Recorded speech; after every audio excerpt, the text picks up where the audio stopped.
In 1958, scientists put a vision that we need to fly a spacecraft within the atmosphere of the sun. But it is so challenging, extremely difficult to realize, that it took us 6 decades to build a system that can fly safely and reliably within the atmosphere of a star.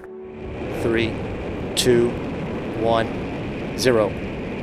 Liftoff of the mighty Delta IV Heavy rocket with NASA's Parker Solar Probe, a daring mission to shed light on the mysteries of our closest star, the Sun.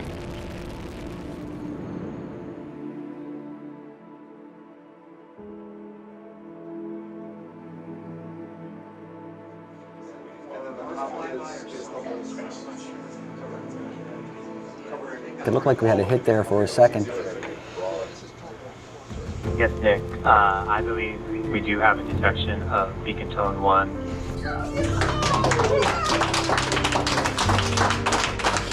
There it is. See it? There it is.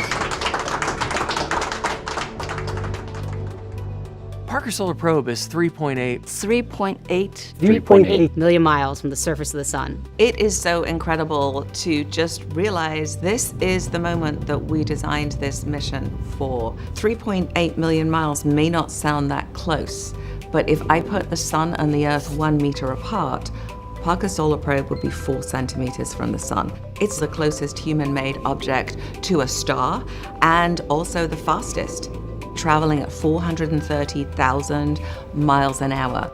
I mean, we're flying through the atmosphere of a star. That's not easy to do. It's something we've never done before. This is our first close encounter with a star, and it's really just amazing. This area that Parker is going into is just so crucial to our understanding of the sun and its impact on the Earth. That solar interaction, that space weather, those billions of tons of material that the sun can throw at us interacts with our power grids, can interact with our technology. So it's really important to understand them at their source and how they get all that energy.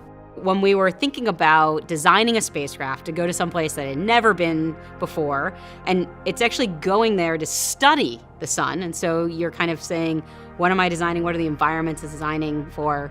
It has to go from the deepest, coldest space to a very warm area and keep everything working at a little bit above room temperature.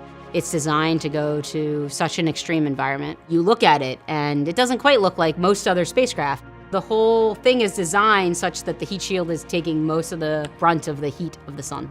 The heat shield will be at about 1,800 degrees Fahrenheit, and it's protecting the spacecraft. So the spacecraft's actually basically at room temperature. This is such a great feat of engineering, and it really shows how capable we are in space. This is something that we've been wanting to do since 1958 when it was first mentioned, and the technical problems that had to be overcome in order to achieve it, it's just monumental to be able to get a spacecraft this close to the sun. To get close to the sun is not easy. It looks like from Earth to the sun, not that far. The key issue is energy. In order for Parker to get close to the sun, we needed to lose a lot of Parker's speed possessed at Earth's orbit. Fortunately, I was able to create a trajectory with 7 Venus flyby. The mission uses Venus in order to actually change its angular momentum and slow down to actually go closer and closer to the sun. Over the course of about 6 years and the 7 flybys, we were able to move closer to the sun, and each time unraveling a little bit more of the mysteries of the sun as we get data from places that no spacecraft has ever been before. It's the only star in our galaxy that we can actually go visit, and that's what makes it so magical. By flying within the atmosphere of the sun, we are basically tracing the fingerprints of the physical mechanisms of the sun. We now view the sun in a different way. When you look at images from Parker Solar Probe, oh my goodness, they are extremely, extremely complex. And that complexity, for us, it's a new science that we need to investigate, we need to understand. The things that we've learned over the years that Parker has been in orbit have been amazing. They've challenged our ideas about how the solar wind is made, about how the sun works, about some of these fundamental things that are going on. There's a lot of pride and excitement for this closest approach. So much effort and so many people have worked on this. I think it really took the teamwork and synergy of engineers and scientists and administrators and a lot of different people to think this mission up.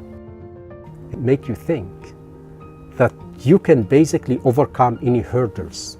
So dream big and go out there and make them happen.